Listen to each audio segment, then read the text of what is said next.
Good morning and welcome to Waking Up with Don. We've got some beautiful people here today to give you some tips on how to stay beautiful. And I've got a very special guest and an old friend, Marie Cowan from MC Styles in Lynn Haven. Hi. Marie, welcome to the show. Thank you, thank you. How's my hair? I mean, expert opinion. It looks fabulous. I mean, what's left of it, actually. Yes. Okay, well, good. I'm happy to hear that. Now, you have rights, don't you? When you walk into someone's shop and you sit in their chair, I mean, what do you need to know about that person? What questions should I ask you before I let you go to work on my head? As far as asking the stylist? Yeah. Well, one, y'all need to try to be on the same page as far as, you know, your lifestyle. You know, how long they've been doing hair. You know, that's a really a touchy subject with a lot of stylists, you know, because some of them are new. But if they're confident in what they're doing, they shouldn't have a bit of problem telling you, oh, I've been doing hair 5 years, 10 years, 2 years. You know, their color knowledge. Yeah. And a lot of your business is probably referrals, too. Yes. Isn't it? Like people say, oh, that Marie, she really gives a good haircut. You should go see her. Yes. So it's really word of mouth. You establish a reputation in that business by your work and the quality of your work, and then people come to you on that. So what are some of the styles? What are the more popular styles this season? Well, the asymmetrical haircut's coming back, which it was really popular in the 80s, and it is making its way back because it's very trendy, it's easy, it's where it's shorter on one side and it's longer on the other. What's old is new. Now we've got a couple of lovely ladies here that are going to style that for us. So who's our asymmetrical lady? Who are we looking at? Laura. Hi, Laura. Let's see that asymmetrical cut. So it's a little shorter on one side, right? Turn to your there to show. But she has her before picture. We just cut her hair a couple days ago, so if you can. Oh yeah, before and after. What a transformation! You're not a beautician, you're a magician. It's well, that looks great. It looks really nice. So you're seeing a lot more asymmetric cuts now, right? Yes. For the ones that want to be simple, easy, quick, you know, but yet stylish, they're doing the asymmetrical cut. And I think that Laura says it's quite easy to do for her. Okay. And what other kind of styles do we have here today? Well, we have Sandy, and I wanted to really demonstrate with her hair the colors that you can do. By low lighting around the face, it really showcases her highlights that are on top. Okay, Sandy, you're going to have to vogue for us a little bit. Turn your head this way, that way. And you can kind of move your bangs over so they can kind of see the dark in the front. That is for people's hair who's actually tends to come forward a lot. And it doesn't go back. So in order for the highlights to really pop, you can put some low lighting around the very front perimeter to get that. And is this a very popular thing? I notice it's short in the back, a little longer in the front. Yes. I'm seeing quite a bit of that around. A lot of inverted haircuts, yes. And it's a very professional look, too. I see a lot of professional ladies. It's a very finished look. It's, you know, like a trendy. But, you know, we do the highlighting and the low lighting for her to showcase her haircut. So. Is it low maintenance? Is it easy to get ready in the morning with a haircut like that? Sandy says it's very easy for her to fix. Oh, all right, so Sandy likes it. Okay, and who's our other model? We have Michelle. She is our mid-length girl. You know, that is another very, very popular, usually among the age range between the teens, 20s, and 30s. Let's see the side view here. There you go. Very nice. It's just a very loose wave. It's got light layers. She's got some very caramely highlights. Now, we did a really big transformation on her with her hair color. She's got a picture of her before. She was completely blonde. And we completely low lighted her and added a few little lighter streaks to her. Very nice, and a cute baby too, by the way. we have to run off to a break right now, but let's get some more tips on the other side of these messages. We're going to run off to the weather brought to you by the Pittman Firm. Welcome back to Waking Up with Don. I'm here with Marie Cowan from MC Styles, and she's giving me some beauty tips that you can avail yourself of too. What are some of the more popular things now? I know we talked about hairstyles, but I see you got a thing of wax here. Yes, yes. Well, women and men are starting to get their eyebrows waxed a lot. Really? They do eyebrows, they do other parts of the body, but it's mainly just facial. Just facial. So you don't do backs. Do you do noses? Do you wax noses and ears? No, but we do eyebrows and lips. Eyebrows and lips. So for a guy, which I think is kind of a weird thing to do though, what would a typical thing that a guy do? They typically groom their eyebrows. Just to clean it up a little bit and not right. really to shape it so much? Right. Just to, make it look less bushy. Okay. Less thick. How are my eyebrows looking? They're looking a little bushy. Okay. So what do you got here? You think you can help me out with that? Absolutely. All right. I suffer from my art. Okay. So what do we do here? I'm going to apply this. Now, what is this product? This is it's a polymer type wax. It is not your standard sticky wax.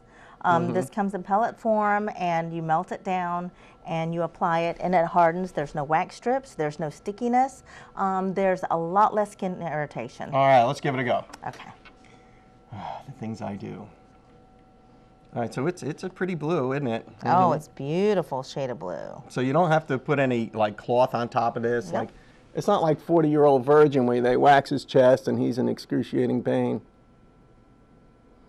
Holy mackerel, the things I do. All right. So is this going to hurt, Marie? Well, I'm not going to say it's not going to hurt. Oh, now you tell me. So just keep your eyes closed because it does harden. How does it look so far? It's a nice shade of blue for you. I know, really. Just have one droopy eye now. Okay, well, that's... Now, I don't want to go too thin. I don't want to look too... of course not. Not too feminine. I mean... if they don't take my man card away after this, they never will. They just never will. Holy mackerel. Okay, so now you put down, it's actually kind of soothing. It's warm. It's not too bad. I mean, now we're kind of sort of done, right? We're sort of done. Okay, now what do? We just wait for this to dry? Actually, you can touch it. Oh, it's already hard. All right, wow. And so then you take the corner. Yeah. Did I mention I was a coward? I can't. There. Oh, God. Oh, yeah, okay. Is it painful? No, not at all. Oh, sweet. Oh, sweet baby Jesus. No, it was fine. And that is pretty much it. Oh, my God. Oh, yeah. Now, what's this you're doing here? What is that? You just had a little bit of residue right there, but okay. Feel it. There's no stickiness. Your eyes are watery a little bit, maybe. Yeah. Oh, my Lord. Okay, I'm very finicky about my eyebrows. And do I look like... So how do they look, really? Look okay? All right. Yeah, I'm just bobbed over here. So do you have many guys do this, or am I the only one so far? Well, no, not very, very much, but we do have some men that come in and get them cleaned up. Okay, so this is not a lot of us. No, not a lot. Not around this area, but I guarantee you go to New York and LA and there's a lot. Yeah, I get there's a lot of other things in New York and LA I don't want to talk about. But anyway, Marie Cowan, thank you so much for coming in here and giving me these little grooming tips and all that. And your shop is located where? We are located in Gilberg's Plaza on Highway 77 by the Red Elephant Pizza and Grill. And, we you do it all? We do it all. We don't do facials. We do waxing and You do waxing, you do hair? Okay. Haircuts and... Well, this has been a first for the show, and thank you so much for showing me the pain that you ladies go through to keep beautiful.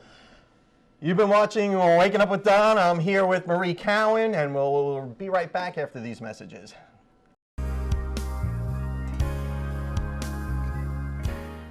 Hi and good morning. Welcome back to Waking Up with Don. I'm Zenobia Andrews, your business system strategist, and I am super excited to be bringing you your Max Biz tip for the week. Our topic for this week is one of my favorite, all-time favorite that I coach on throughout the year, and that is building your brand, building your personal brand, building your company's brand. I am super excited because this topic is what gets you in the game to go to that next level in your business. You know, I know that many of you already know what brand means, but for the one or two of you that don't, a brand is simply your promise to your customers. It's your promise to your customers. And it's that promise that when you deliver, it will separate you from everybody else. It separates you from the crowd. It's what your customers expect from you in regards to your products and your services. Building your brand. Wow, it's going to be an exciting week. You know, we also, in addition to that, have a Max Lab business training this Saturday at 10 o'clock here in the Max Out Studios. I would love for you to come and be supported in building your brand. Our address is 404 South Tender Parkway, number A. And man, it's going to be amazing. Put your bootstraps on. We're ready to build your brand. We're ready to take you to the next level. I'm Zenobia Andrews, your business system strategist. I would love to connect with you on social media. My website is www.zenoviaandrews.com. You connect with me, I'll connect with you. Let's go back to Waking Up with Don.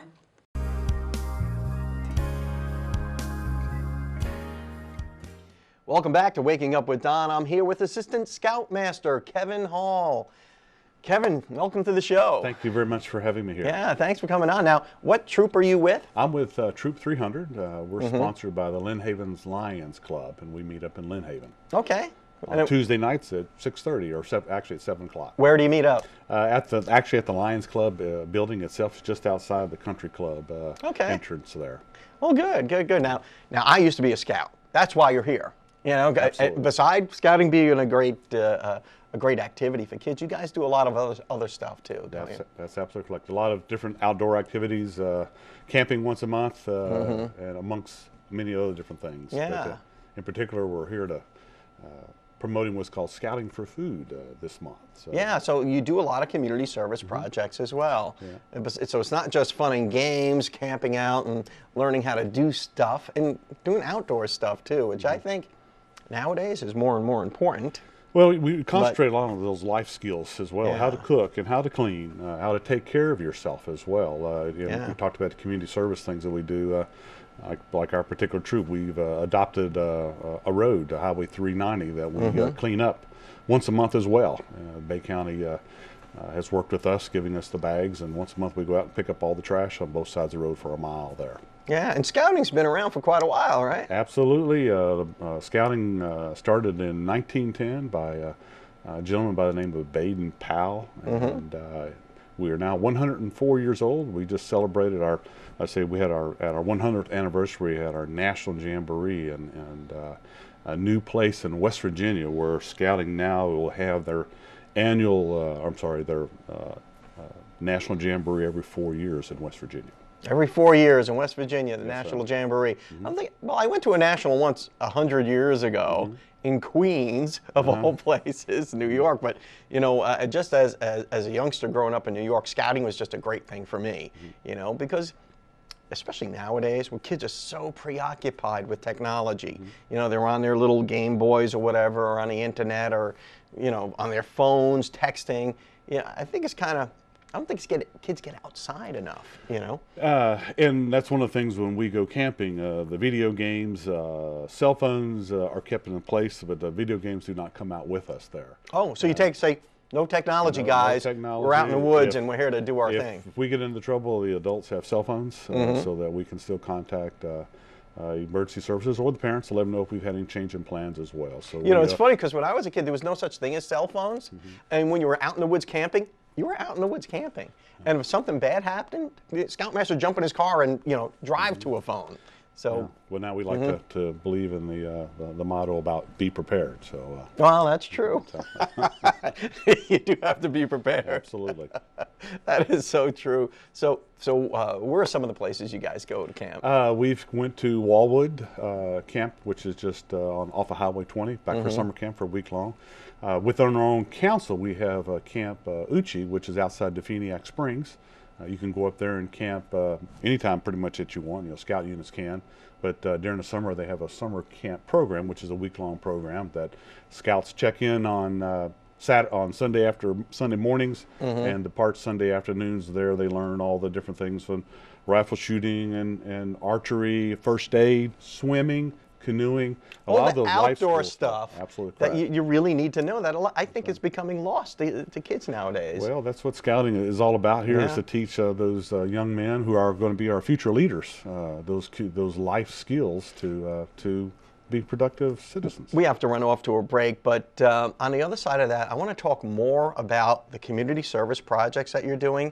And in particular, I want to talk about scouting for food, because you guys are doing a community service project now that you may need some help with to get the food that you need to help the people that need it. Absolutely. You're watching Waking Up with Don. We'll be right back after these messages. Welcome back to Waking Up with Don. I'm here with Kevin Hall from Troop 300 of the Boy Scouts of America. Kevin, let's talk about some of the stuff that we have here. First explain Scouting for Food. Scouting for Food is a food drive that you guys are doing. Correct, right? yes. Mm-hmm. And then you're going to distribute that food somehow. How's that going to happen? Correct. Well, after all the units go back and collect all the food, the items that are donated, they'll be taking them to St. John's Parish Hall, where we will break them down into 3 equal groups as best we can. And in turn from there, 3 area food banks.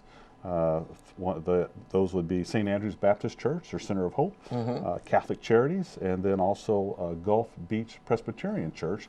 Representatives from their food bank will come and pick it up. So, and then it'll go to their food banks and then go right directly to those people who need this very, very badly. So this is just another great thing that the Boy Scouts do. Not only does it teach them life skills, but it also teaches them how to give and how to be involved in their community. Okay. So now, for someone to help you out, you'll find a plastic bag on your door, a little plastic bag, and it'll have this little note in it, right? And the little note will say what? Go ahead. Oh, I'm sorry. Please, you go ahead. It'll identify that this particular troop or pack is participating in the Scouting for Food, and that who it's benefiting, and then that we ask the homeowners to take the items and put them on their doorstep or on their front porch or at the end of the driveway on Saturday, February the 1st, before 9 o'clock.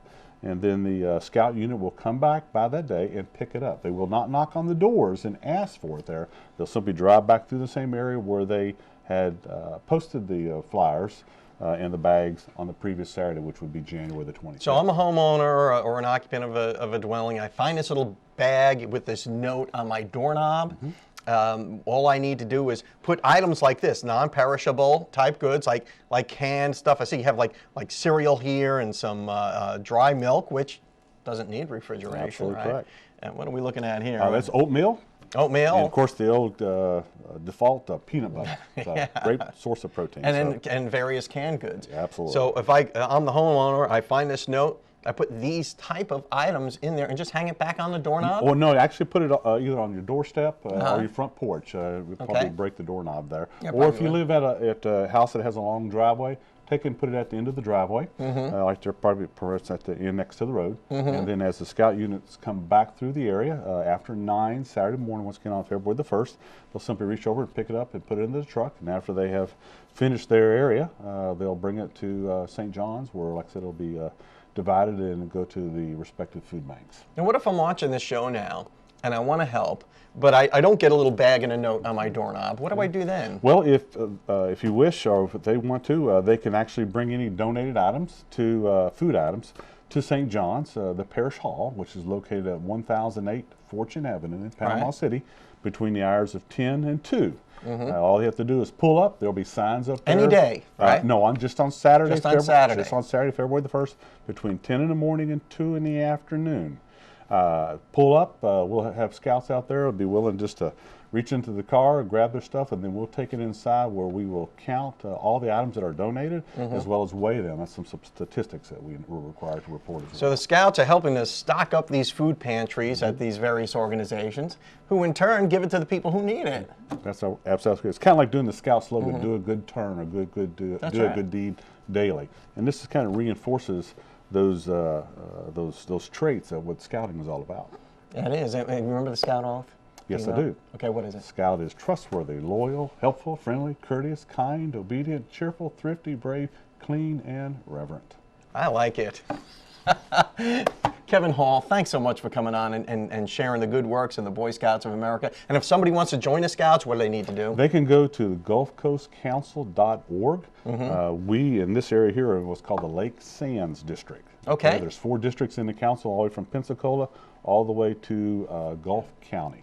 GulfCoastCouncil.org. Correct. And you can find out about scouting and get your young man squared away in scouting and get him started. I used to be a Boy Scout. It's hard to believe, but yes, I was. And it was a great experience for me, and it would be a great experience for your kid, too. Thanks a lot for watching Waking Up with Don. We'll see you next time.